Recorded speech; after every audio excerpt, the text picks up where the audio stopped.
Maligayang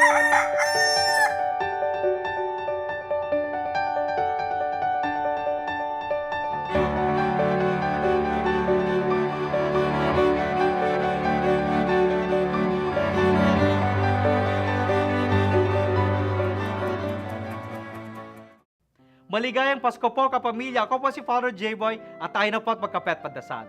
Sa pagtatapos ng taon at sa pagdiriwang ng kamatayan ni Gat Jose Rizal, balikan natin ang nakalipas.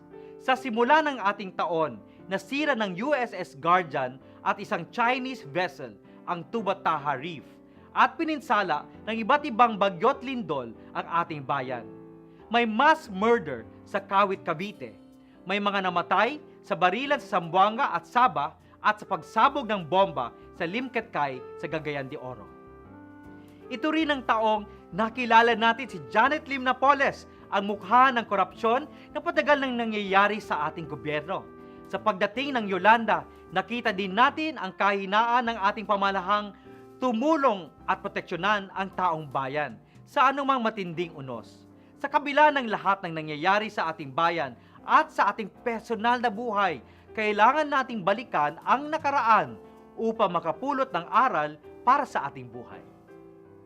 Wika ni Gat Jose Rizal, ang hindi marunong lumingon sa pinanggalingan ay hindi makakarating sa paroroonan.